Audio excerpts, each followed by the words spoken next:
बच्चों, आज हम बहुत ही important topic microorganisms friend and foe के बारे में स्टडी करेंगे। बच्चों, आप जानते हैं हमारे आसपास कई तरह के माइक्रो ऑर्गेनिजम्स होते हैं।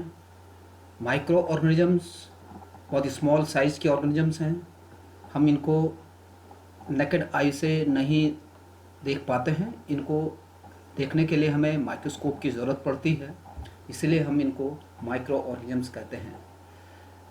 बच्चों, माइक्रो ऑर्गेनिजम्स यूनिसेलुलर भी हो सकते हैं, मल्टी सेलुलर भी हो सकते हैं। ये अकेले भी सर्वाइव करते हैं या अपने ग्रुप में भी पाए जाते हैं। ये हर तरह के एनवायरनमेंट में सर्वाइव करते हैं। एनवायरनमेंट में जैसे कोल्ड क्लाइमेट है, हॉट स्प्रिंग्स हैं, डेजर्ट्स हैं, मार्शी लैंड्स हैं, और इवन ये एनिमल्स की बॉडी के अंदर भी प्रेजेंट होते हैं। माइक्रो ऑर्गेनिजम्स को डिफरेंट कैटेगरीज में डिवाइड किया गया है, और जो 4 कैटेगरीज इनकी हैं उनमें सबसे पहले bacteria, fungi, algae and protozoans. एक अलग कैटेगरी के ऑर्गेनिजम्स हैं जो living and non leaving group में रखे गए हैं, उनका नाम है वायरसेस।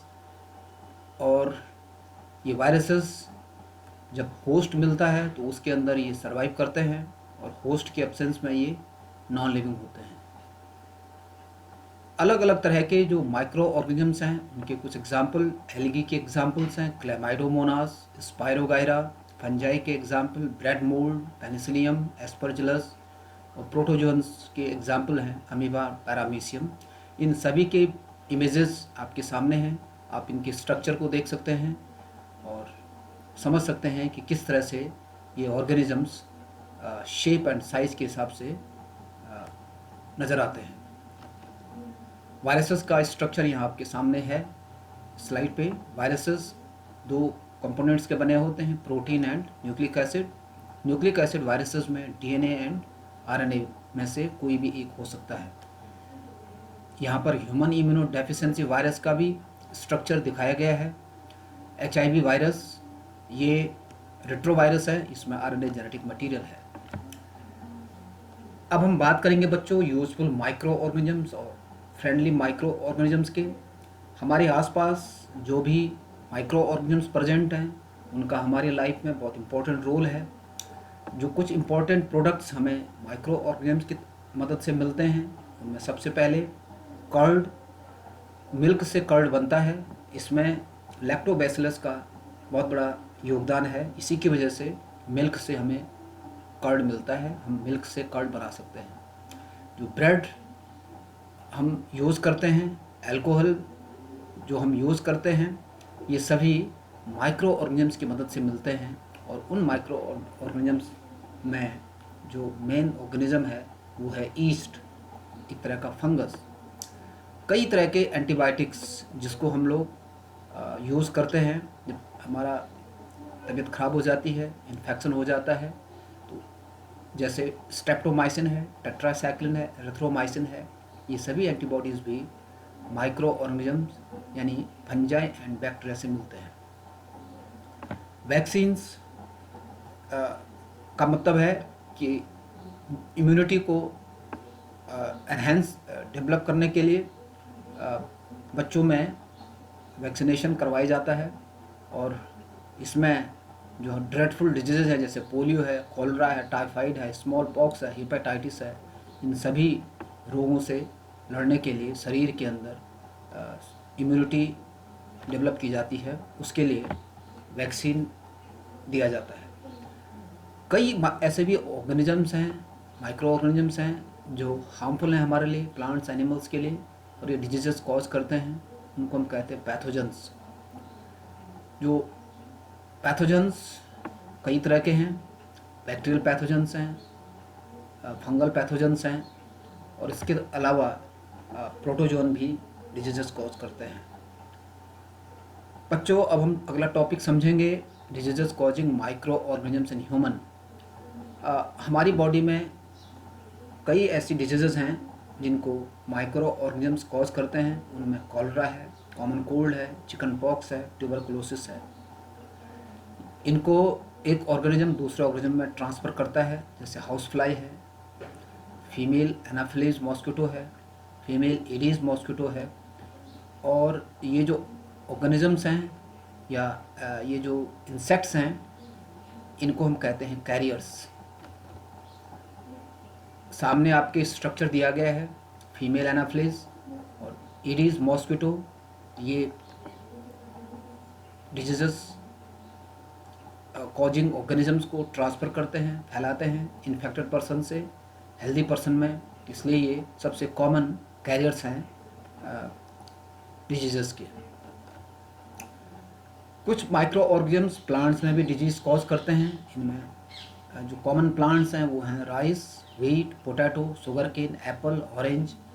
और इन्फेक्शन की वजह से जो आप देख सकते हैं पिक्चर्स में किस तरह से पत्तियाँ धीरे धीरे अपनी ग्रीननेस को ख़त्म होने लगता है इनमें, और इस वजह से बहुत बड़े पैमाने पर नुकसान होता है फार्मर्स को।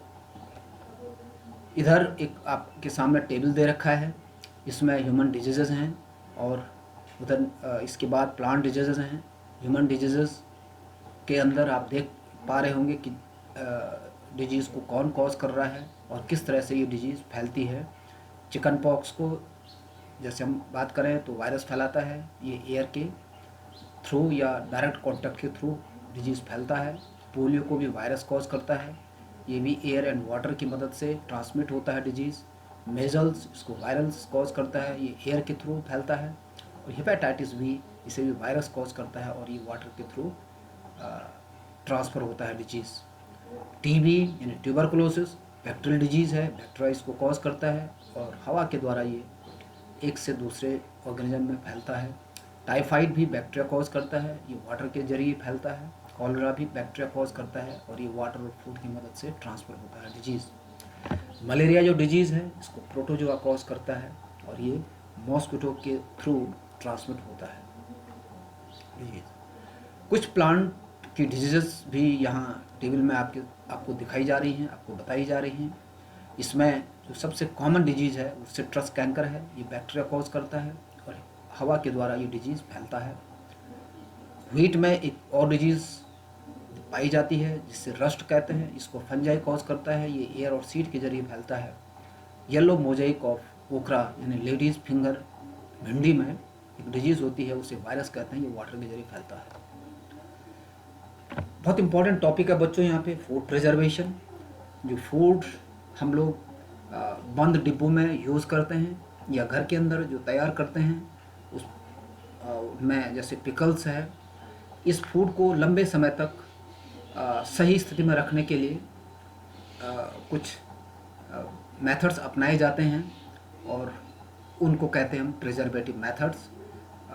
इन मेथड्स के जरिए फूड की क्वालिटी सेफ रहती है, लंबे समय तक हम उसको यूज़ कर सकते हैं।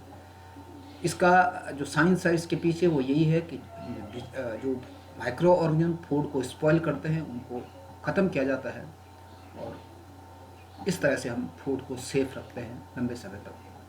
कौन कौन से तरीके हैं, जैसे केमिकल मेथड है, कुछ केमिकल्स हैं जैसे सॉल्ट्स है, एडिबल ऑयल्स है, इनकी मदद से हम फूड को लंबे समय तक सुरक्षित रख सकते हैं। इसके अलावा सोडियम बेंजोएट है, सोडियम मेटाबाइसल्फाइट है, ये भी बहुत ही कॉमन केमिकल प्रिजर्वेटिव्स हैं। कॉमन सॉल्ट, शुगर और ऑयल एंड विनेगर, इन तीनों की मदद से हम फूड को लंबे समय तक सुरक्षित रख सकते हैं। और लास्ट है heat and cold treatment. Temperature का बहुत बड़ा रोल है। हाई टेम्परेचर देने के बाद या बहुत लो टेम्परेचर रखने पर फूड को हम लंबे समय तक रख सकते हैं। इसी वजह से आपने देखा होगा कि घरों के अंदर जो तैयार होता है खाना उसको हम सुरक्षित रखते हैं फ्रीज के अंदर लो टेम्परेचर के जरिए। पास्चराइजेशन मिल्क को जर्म फ्री करने का तरीका है। इसमें मिल्क को एक पर्टिकुलर टेम्परेचर, जैसे 70 डिग्री टेम्परेचर है, इस पर 15 से 30 सेकंड के लिए और उसके बाद इसको बहुत ही लो टेम्परेचर पर रखा जाता है ताकि इसमें माइक्रो ऑर्गेनिजम्स डेवलप ना हो, ये भी एक तरीका है फूड प्रिजर्वेशन का, स्पेशली मिल्क का। आपके सामने अलग अलग तरह के फूड आइटम्स हैं, आप देख सकते हैं कि किस तरह से इन फूड आइटम्स को पैक्ड किया जाता है। डिफरेंट जो मेथड्स हैं प्रिजर्वेशन के, उनके ज़रिए सुरक्षित रखा जाता है।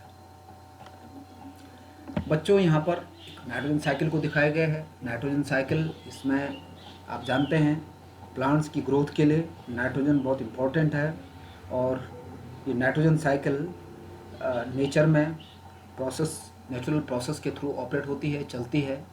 इसमें आप ये देखेंगे कि किस तरह से एटमॉस्फेयर से नाइट्रोजन सॉइल में आता है, माइक्रो ऑर्गेनिजम्स इसको कन्वर्ट करते हैं यूजफुल फॉर्म में, नाइट्रेट की फॉर्म में, और फिर नाइट्रेट की फॉर्म में प्लांट्स इसको यूज़ करते हैं अपनी ग्रोथ एंड डेवलपमेंट के लिए, और इसी नाइट्रोजन का यूज़ करते हैं नाइट्रोजनस फूड मटेरियल सिंथेसाइज करने में।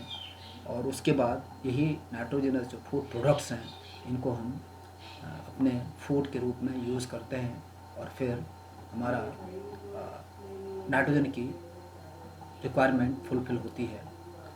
तो इस प्रोसेस को जो इम्पोर्टेंट बैक्टीरिया हैं जो इसमें रोल प्ले करते हैं, उनको हम नाइट्रोजन फिक्सिंग बैक्टीरिया कहते हैं। और उसमें नाइट्रोबैक्टर, नाइट्रोसोमोनास बहुत कॉमन बैक्टीरिया हैं, और इनका ही मेन इसमें रोल है। कुछ बैक्टीरिया ऐसे हैं कि जो लेग्यूमिनस प्लांट्स की रूट के अंदर नाइट्रोजन फिक्सेशन करते हैं, उनको राइजोबियम कहते हैं।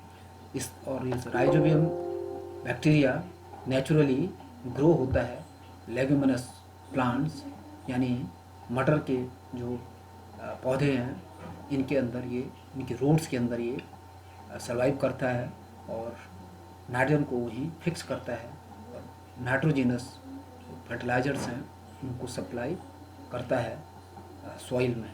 इसीलिए फार्मर्स को भी ये राय दी जाती है कि वो लेग्यूमिनस क्रॉप को अल्टरनेट सीजन में बोते रहें, ताकि नाइट्रोजन फिक्सिंग बैक्टीरिया जो राइजोबियम है, उसकी मदद से सॉइल में नाइट्रोजन की कमी पूरी होती रहे।